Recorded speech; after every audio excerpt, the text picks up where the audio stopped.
pada kesimpulannya apa sih yang harus dilakukan secara umum ya, khususnya pada para praktisi rekrutmen nih yang memang saya lihat memang agak susah move on gitu ya, karena sudah asik pada satu satu mainan gitu. Mainannya ya udah itu aja gitu tanpa mau mengupgrade dan sebagainya. Tetapi sedangkan kebutuhan zaman atau teknologi lompatannya sudah luar biasa. 4.0 ini udah jangan sampai 4.0 mainannya masih kecrekan gitu. Itu kan nggak lucu gitu ya. Nah ini yang perlu kita bicarakan solusinya. Apa sih yang Kang Heru sarankan kepada praktisi HR ya khususnya agar kita bisa menjawab tantangan ini? Silakan. Belajarlah dari dinosaurus. Dinosaurus itu kan punah karena dia tidak mampu beradaptasi. Artinya alam ini memang selalu changes. Ya kalau nggak mau changes, pilihannya hanya satu, mati. Ya, kalau mati nggak akan ada perubahan. Karena belum pernah ada yang mati terus diinterview di sana ada perubahan. Belum pernah ada gitu. Meskipun nggak ada WhatsApp lagi ya. Nggak ada gitu. Ada di zaman Nabi Isa kayak gitu. Lama banget gitu. Lama banget. Nah jadi justru persoalannya orang dikasih akal itu untuk beradaptasi. Jadi kalau kita baca definisinya IQ sebetulnya adalah inteligensi itu adalah kemampuan pada seseorang diberikan untuk mampu melakukan adaptasi terhadap suatu perubahan. Ketika kita tidak mau merubah itu, berarti kan kita mengingkari adanya inteligensi itu sendiri gitu. Ya, jadi kita punya akal, jadi akal kita harus digunakan untuk berubah. Nah, apalagi teman-teman sekarang sudah mulai harus sekarang sudah growth mindset, itu saya lebih senang lagi gitu ya. Oke, kita perlu perbaiki di mindsetnya. Kita perlu bahwa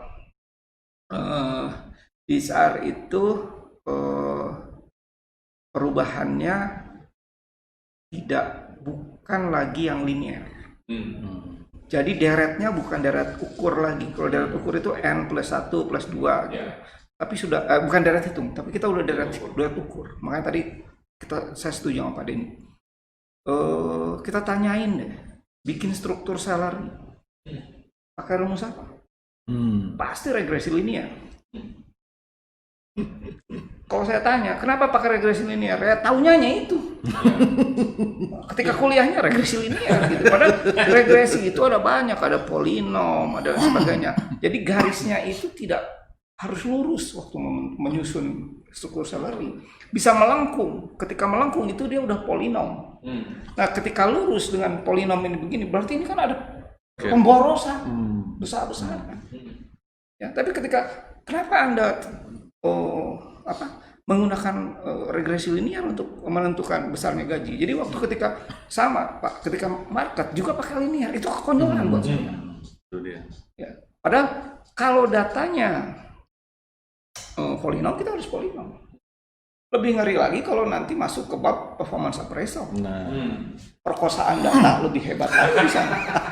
Datanya jelas tidak distribusi normal. Iya. Tidak distribusi normal. Skewed ke kiri, jadi banyak yang bagus. Anda gimana caranya pakai force distribution untuk menjadi normal? Artinya datanya dipaksa, di force, gitu ya. Dan anehnya GE sudah meninggalkan tradisi itu 10 tahun yang lalu gitu. Kita masih bangga dengan itu. Tapi ketika saya bandingkan, Anda percaya Pareto? Iya, saya percaya dengan Pareto. Kenapa tidak pakai distribusi Pareto? Bahwa 20 akan menghasilkan 80. Itu lebih masuk akal, gitu ya. Nah, jadi HR memang tantangan buat saya. Lebih menantang dari marketing dan lain sebagainya yang masih bisa dihitung prediksinya. HR itu 70% art. Karena apa? Yang tidak art itu akan diganti sama artificial intelligence, sama robotika tadi, Pak. Ya, jadi kalau Anda hari ini membuka OpenAI-nya Microsoft, itu mengerikan. Jadi kita tinggal masukin pertanyaan-pertanyaan dan jawabannya. Microsoft sudah menyimpan itu dalam repository. Mesin akan belajar. Nah, ini yang saya ngerinya Pak. Ya, Denny. ya. Ketika R-nya itu tidak dynamic, Itu dia. tinggal masukin ke situ, habis. Padahal kan nggak tidak statis itu. Iya. Kenapa saya ribut data HRIS kita itu nggak bisa dipakai? Karena data HRIS kita statis. Iya. Ketika data kita statis, bagaimana memprediksi bisnis yang begitu dinamis? Betul. Berarti data kita harus data yang dinamis. Data dinamis itu apa? Data unstructured, data sosial media kita, data pembicaraan kita. Mana ada orang HR sekarang yang merekam hasil rapat, terus ada punya data. Siapa yang banyak bicara? Nggak ada. Data itu penting. Betul. Siapa yang banyak bicara? Siapa yang banyak bicara tapi nggak banyak action? Siapa yang banyak action tapi bicaranya dikit? Itu data. Kita nggak aware. Nah, balik lagi ke rekrutmen.